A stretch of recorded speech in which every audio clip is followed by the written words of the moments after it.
What's up everyone and welcome back to the MMA Zone. Today let's get started with Dana White shuts down rumor. When the UFC WWE merger was finalized under the TKO banner earlier this week, UFC executive Lawrence Epstein stated in an ESPN interview that the goal is to get every UFC fan watching the WWE and every WWE fan watching the UFC. According to Dana White, who spoke to media members after Dana White's Contender Series on Tuesday, Epstein was way off base. Lawrence, I love you. One of the dumbest statements of all time. Yeah, I don't know why he said that. I don't even know what to say to that. No. There's some crossover. Some people like WWE, some people like UFC, some people like both. I don't think there's ever going to be a day where we turn every UFC fan into a WWE fan or every WWE fan. Although there's no plan for WWE stars to make the jump to the UFC, WWE's own Nick Khan stated that fans could see UFC veterans make the jump to the WWE in the twilight years of their careers. In addition, there have been rumblings of the UFC and the WWE going on the road together and hosting events back-to-back nights in the same city. Whether or not that winds up happening, only time will tell. Shout out to our first comments on yesterday's video. Thanks for the support. What's next for Sean Strickland? After a big upset at UFC 293, MMA fans have been eagerly awaiting news on who Sean Strickland will defend the middleweight title against. Following the event, Dana White stated that Israel Adesanya would likely get an immediate rematch. However, with Dricus du Plessis, Jared Cannonier, and the Paulo Costa vs. Khamzat Chimaev winner all in the mix, everything is up in the air. While speaking in an interview with the Schmo, Eric Nixick spoke about the situation, explaining that he wants to see Israel Adesanya and Dricus du Plessis compete for the #1 contender spot while Sean Strickland and Jared Cannonier run things back. I feel what Jared Cannonier has done, his body of work, what he's shown in his last few fights, I think he's the fight that you have to at least consider him as your #1. Of course, does he get an immediate rematch? I don't know. I mean, maybe, I guess. I don't mind that fight. I think, that's a bigger money fight if you're going to talk politics and business. But if you're talking ethics, I think Jared Cannonier is the guy that deserves that more than anybody because of what he's done for the company and just the type of person he is. Fair play. And then maybe you do as a #1 contender fight, you do Izzy and Dricus, the fight that everybody wanted to see, and you put it as the co-main on the same card. According to Triple C Henry Cejudo, who spoke on his YouTube channel, Dana White will wind up giving Adesanya an immediate rematch despite the fact that many, including Daniel Cormier and Chael Sonnen, don't believe he deserves one. When you're Dana White's boy, when you're his cash cow, when you're an entertainer and you've done special things like Israel, you've been able to kind of grow the sport, Dana White will give you that opportunity. As Nixick explained, he and Strickland both know that at the end of the day, the UFC is going to do what the UFC wants to do. With that in mind, who do you want to see Strickland defend the belt against first? Play matchmaker in the comment section below. Dana White provides update on Conor McGregor fight.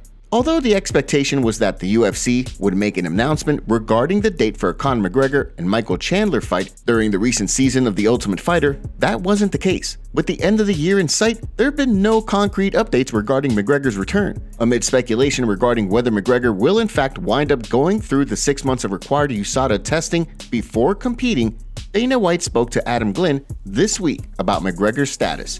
He's good. He's in a good place. And, he wants to fight next year, so. Next year, so it's not going to happen. He wants to fight this year, but I think it's going to happen next year. Of course, with UFC 300 on the horizon in March or April of next year, many have theorized that the UFC could wind up having McGregor return to headline the card. If that is in fact the case, the expectation is that McGregor would enter the USADA testing pool in the coming weeks. As we've seen over the past year, however, the timeline regarding McGregor's return isn't set in stone. Before we continue, make sure you give that like button some love and be sure to subscribe to the MMA Zone for all of the latest news. Kamaru Usman reveals huge mistake. After Kamaru Usman was knocked out by Leon Edwards at UFC 278, he returned to the octagon just over 6 months later in an attempt to reclaim the title and avenge his loss. Unfortunately, things didn't work out for Usman as he dropped a decision to Leon Edwards in London, England. On the heels of watching Israel Adesanya suffer a shocking loss to Sean Strickland, Usman has been reflecting on the mistake he made by jumping right back into the rematch so soon. He spoke on a recent episode of DC and RC to discuss the situation and the mindset that goes into opting in to an immediate rematch. And so for Israel, I'm sure as a competitor, I'm sure he's feeling a little bit of this as well and thinking, no, I'm not going to, this guy shouldn't have beat me in the first place, just like I felt. This guy shouldn't be in there with me in the first place, as I felt. And so you want to get it back and get that stain off of you right away. But if you're guaranteed that shot, I would like to see him take a little bit of time. As Usman pointed out, Adesanya's time off likely wouldn't mean a hiatus from training, simply that after keeping up such a busy schedule, he should spend some time enjoying himself outside of training camp. Whether or not Adesanya winds up getting an immediate rematch, only time will tell. Dricus du Plessis breaks silence on Israel Adesanya fight. After the UFC finalized the bout between Israel Adesanya and Sean Strickland for UFC 293, Dricus du Plessis found himself in an interesting spot. As Dana White stated, he doesn't like when fighters turn down fights. Following an action-packed night of fights in Sydney, it sounds as though there's no guarantees that du Plessis gets the next crack at the belt. While responding to Dana White, he broke his silence on the bout between he and Adesanya at UFC 293 falling through, making his case by referencing the fight between TJ Dillashaw and Aljamain Sterling, where the challenger went into the fight with a compromised shoulder and was unable to perform. He spoke on SiriusXM's Fight Nation show. They were pissed off at him. They said, listen, now you are, it's a terrible performance. We could have stopped the fight. We could have postponed the fight, whatever. Now I go and do exactly that. I don't want to put on a bad performance. I don't want to have a half-assed camp. I want to have a great camp. At least start my camp healthy, because nobody gets into the cage healthy. At least start my camp healthy. And I do exactly that after fighting 3 times in 7 months. And I get this, and I get the criticism of, how I feel about guys turning down fights. I don't turn down fights. I was trying to be a company man and do exactly what you asked of TJ Dillashaw. In the wake of his decision, it'll certainly be interesting to see how the UFC handles things going forward. With a number of options on the table, who do you want to see Dricus du Plessis compete against when he fights next? Drop your thoughts in the comment section below. Fighter removed from UFC roster. This week, the automated Twitter account, UFC Roster Watch, notified fans of Zarah Fairn being removed from the UFC's roster. The news comes on the heels of a UFC Fight Night Paris loss to Jacqueline Cavalcanti, which extended Fairn's losing streak to 4. Since signing with the UFC in 2019, Fairn had gone winless inside the octagon, dropping a UFC 243 loss to Megan Anderson before then losing to Felicia Spencer in 2020. After then making a return to the octagon earlier this year, following 3 years away from the sport, Fairn lost to Josiane Nunes at UFC 283, before then losing to Cavalcanti earlier this month. Whether or not she signs with another promotion going forward, only time will tell. Anderson Silva goes off on Israel Adesanya. In recent years, there's been a lot of talk of Israel Adesanya becoming the greatest middleweight in UFC history. Although his reign didn't span as long as Anderson Silva's, Adesanya's activity in what many believe to be a tougher era gave him the edge in the eyes of many fans. Following Adesanya's UFC 293 loss to Sean Strickland, the Spider took to Instagram with a caption that many assume was intended for the last stylebender. "I'm the one in charge of it here, and you're not gonna open your mouth again to compare yourself to me in this shit. Do you understand?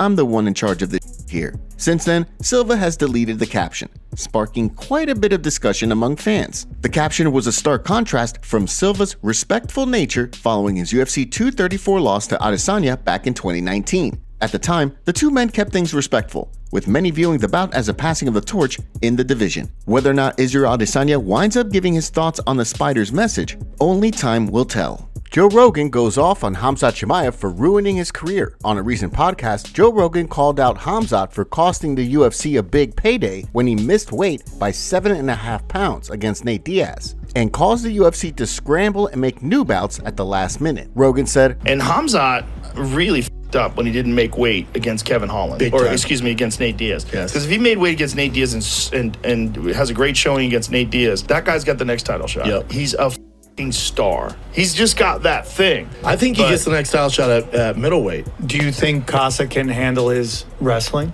Do I think Paulo Casa? No. We're going to find out because he handled Yoel Romero's wrestling. Costa's not an easy guy to take down. Not at all. He's an athletic freak. And that motherfucker can punch. Yeah. And if he could bring back those old skills, he's not old. No. I think he just lost to Adesanya and lost his way. When a guy is at the top of the heap, he's undefeated, he's just steamrolling everybody. Oh, yeah. And then he gets lit up like a Christmas tree and then literally dry humped when the referee rescues him. That's a little special touch. Yeah. So it's like he's got to get past all that and come back. Do you agree with Joe Rogan? Does the UFC have a hard time trusting Khamzat with a big event now because he missed weight against Nate Diaz? Roman Dolidze claims that his opponent, Derek Brunson, has pulled out of UFC 295. The reason Derek has pulled out is still unknown, but Roman took to Twitter to say this: Brunson is out. I heard Robert Whittaker, you want to fight by end of year. Let's do it. November or December, or Cannonier. Who should Roman Dolidze fight next? Let us know in the comments below. Top comments. Alex is real. You know he's not hating because he even says that Izzy deserved a rematch against him because he pulled off a Hail Mary. But he's right. Izzy would only get a rematch based off merit because we saw nothing in that fight that warrants a rematch anytime soon. Patty Pimblett. Nobody could go from everyone's darling to the little stain everyone can't stand as fast as me. Ian Gary. Hold my beer. Was really looking forward to going to UFC in 295, but those ticket prices are crazy. Does Izzy even want that rematch? I doubt it. Khamzat needs to fight disciplined. Too reckless. If you want to be featured in our next video, make sure to leave a comment and subscribe to the channel. We'll see you tomorrow.